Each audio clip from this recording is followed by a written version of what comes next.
to keep this stream um, as short as possible. I got like 50% on the battery, and then got to put together some videos. Just wanted to tell you, I said somebody to cover the Wilder fight, so it is what it is. Credentials or no credentials, I'm gonna get interviews. So um, just wanted to tell y'all. Y'all thought y'all could stop me, but I've been doing this long enough to where I know what to do. So they did this way too many times, but very interesting night for boxing.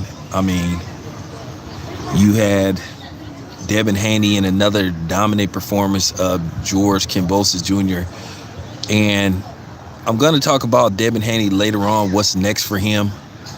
Because actually, if I'm not mistaken, they actually have a 2-fight deal with Top Rank with an option for a third, which I think they should take that third.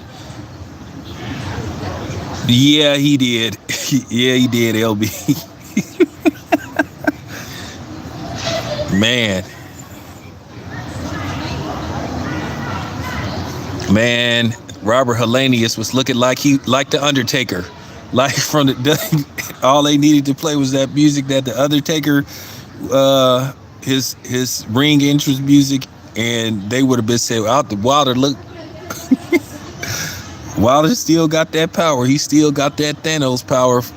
He can put your lights out with you know what I'm saying, with that right hand, which makes me to believe further what I believe with him and Tyson Fury. I'm not gonna get into that, but I believe what I believe, and I'll stand by that with Tyson Fury. It is what it is. And then Anthony Durrell got his lights put out by Caleb Plant. I mean, Caleb Plant like slept the dude. I mean, it was the perfect landed counter hook. I mean, he hit dude flush on his chin, and it was nighttime. Get the NyQuil, the boys sleep. NyQuil will help you get your Z's.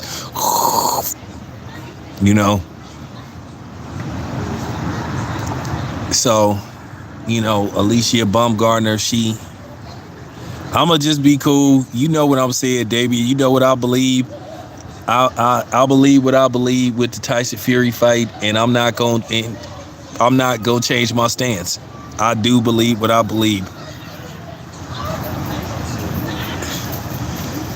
But Alicia Baumgartner, shout out to her. She did her thing. She won a razor thin close fight against Micaiah Mayer. Razor thin fight. Some people thought Micaiah Mayer did enough to win. At the end of the day, maybe somewhere down the line they'll run it back. But Alicia Baumgartner says she going for undisputed. She says she ain't getting no rematch. Yeah, Wilder versus Buies is next. So hopefully, depending on what the numbers is, what Wilder does, they can try to put that in place.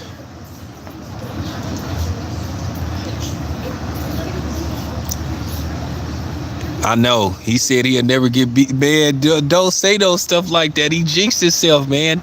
The mayonnaise nation go be running wild.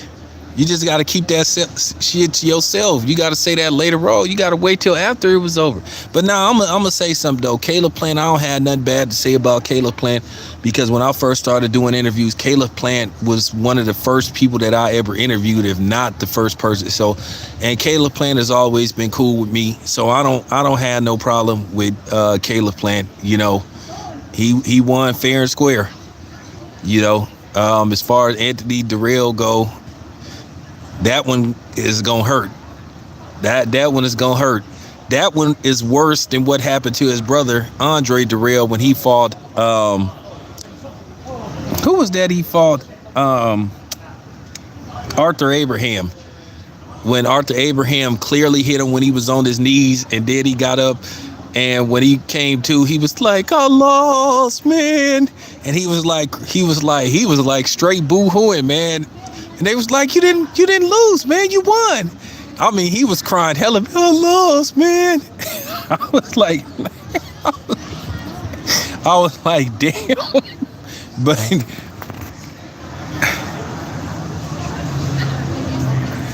I lost.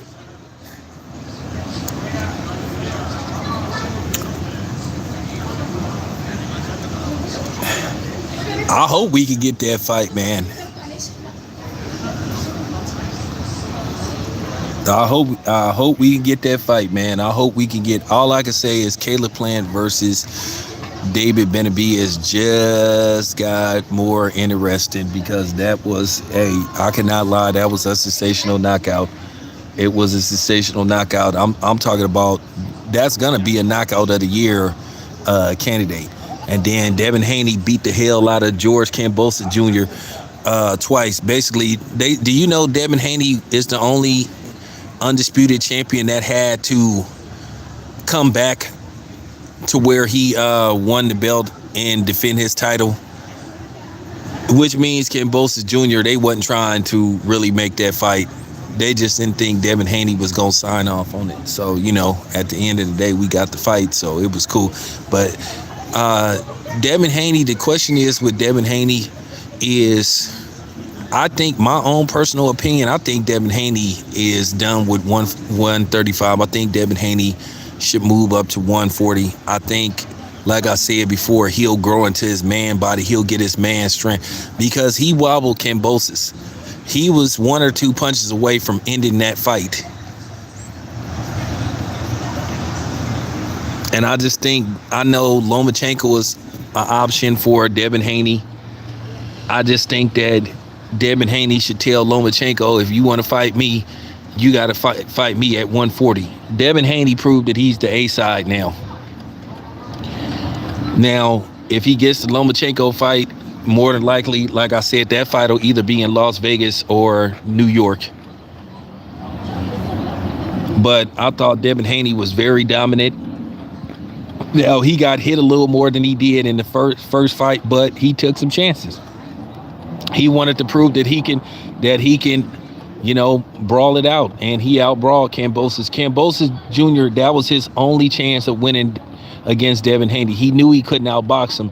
He basically was trying to hope he could land some shots, throw some punches, maybe get lucky and land something that could possibly end the fight. But I thought Devin Haney was very close to stopping him. At the end of the day, to say Devin Haney don't got no power, I mean, he had the dude leaking. He got enough power to keep him honest. Because, I mean, if he didn't have no power, Kambosos would have just been coming forward all night. Kambosos was backing up when he was getting hit with those flush shots.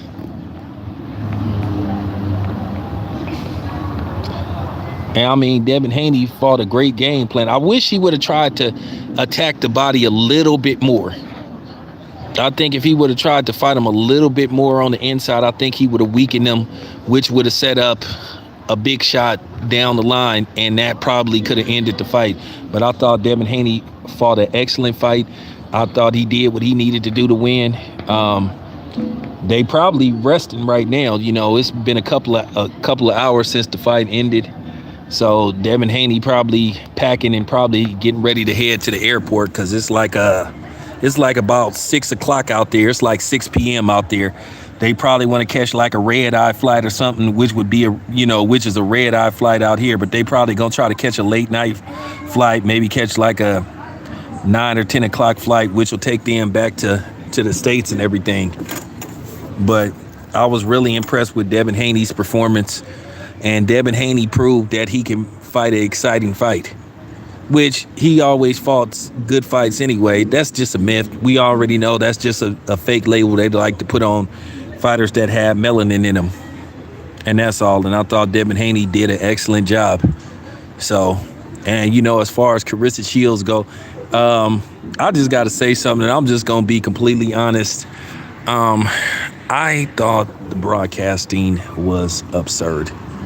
I really did. I thought the broadcasting was absurd. I just thought that was just utterly ridiculous. I just found it funny. But, I just thought the broadcasting was absurd, how they was trying to make it look like that fight was close. That fight wasn't even close. Worst case scenario, Carissa Shields won 7 out of 10 rounds. I had Carissa Shields winning 8 out of 10 rounds. I thought she won that fight decisively. And when the final bell rung and they saying, I don't know, it could be close. That would have been a flat out robbery if they would have tried to give that fight to Savannah Marshall. Would have been a flat out robbery, and anybody with common sense know that that fight wasn't even close. Carissa pretty much won that fight decisively. I don't want Devin Haney to turn into a heel. Let him continue to do what he been doing. I don't think we need that. I don't think we need that, and I'm kind of tired of that. I'm tired of people deciding that black people got to act like an ass to get attention, to get notoriety, to build a fan base. They don't ask Lomachenko to do that. They don't ask Ryan Garcia to do that. So why do Devin Haney got to do it? But I do think that Devin Haney, I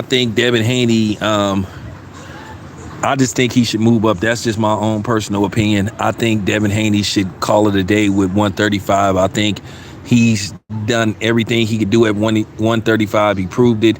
He beat the best available opponent.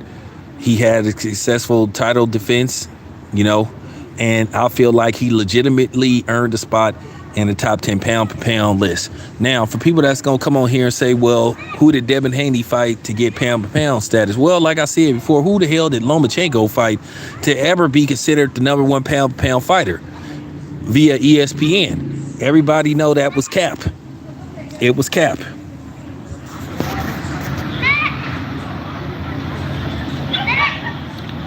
That would be an interesting fight. Well, I do think Devin might have looked a little drained, and that's why I think he's grown out of 135. I think Devin, like I said before, I think Devin will be his most efficient between 140 and 147. I think that's when you're going to start seeing more knockouts come. He didn't look like Skeletor, but he did look a little drained.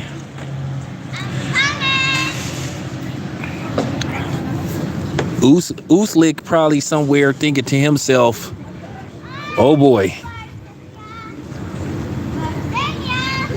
He probably thinking like, damn, I got my hands full if I fight Wilder.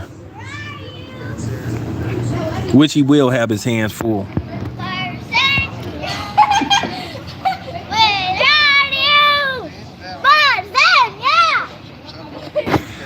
Well, he did defend it. He had a successful title defense where he won the belt, which, like I said, a lot of people didn't like the politics involved in, them negotiating that fight, because, like I said before, Devin Haney shouldn't have had to come back to Australia to defend that belt. And then as far as George Kambosos go, it's embarrassing for him because he got his ass whooped twice in his hometown. So what does that say about him?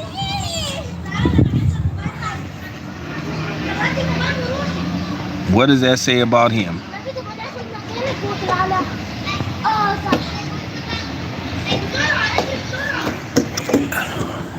Well, I mean, ESPN, it is what it is, but Devin Haney knows that Devin Haney is undisputed. We all know Devin Haney is the undisputed, undisputed junior lightweight. Without a shadow of a doubt, and he is officially a pound per pound fighter. And he said he willing to take on all comers. Now, you do want to ask that question. So, is Devin Haney gonna dabble in trying to go to the other side of the street? Which I think, as of right now, I think Devin Haney, my own personal opinion, I think Devin Haney is in a good position.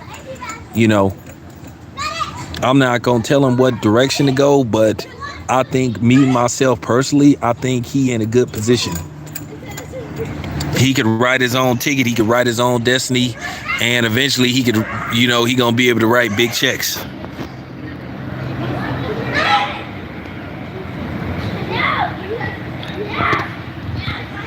Well, if you pay attention to anything Floyd Mayweather say by now, then the joke is on you. And I'm just keeping it 100. Well, Floyd making the zone, and he making Matchroom great. That's funny how he didn't want nobody else to cross the other side of the street, but he crossing the street himself. So that's why I'm saying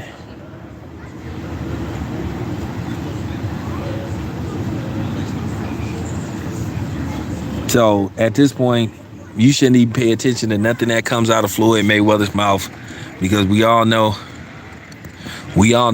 Floyd was talking that BS.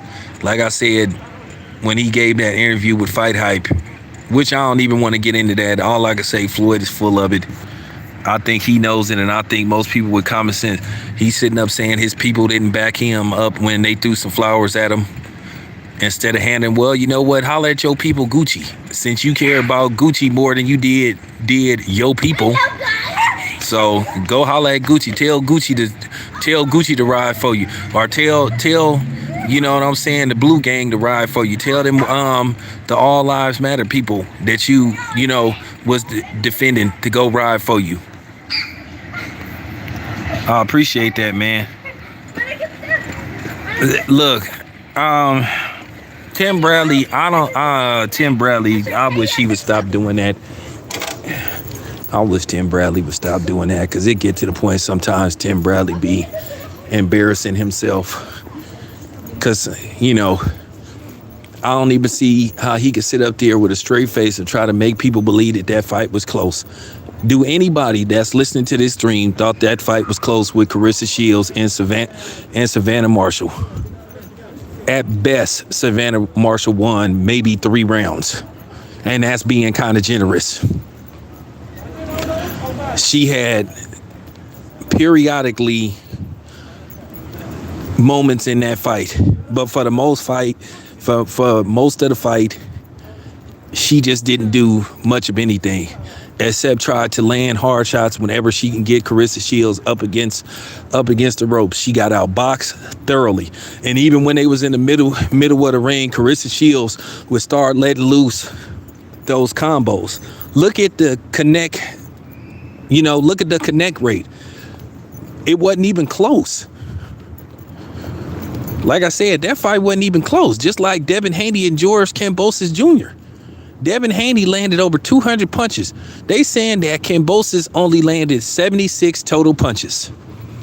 Now, if that ain't a domination, then I don't know what is.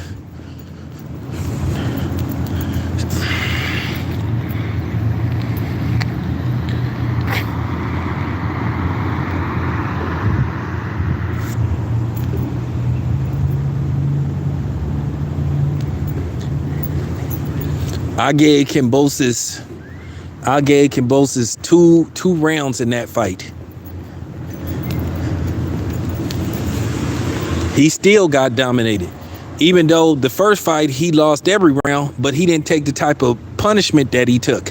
So this domination was worse. Like I said, he got his ass whooped in this fight worse than he did in the first one, because this fight he was leaking.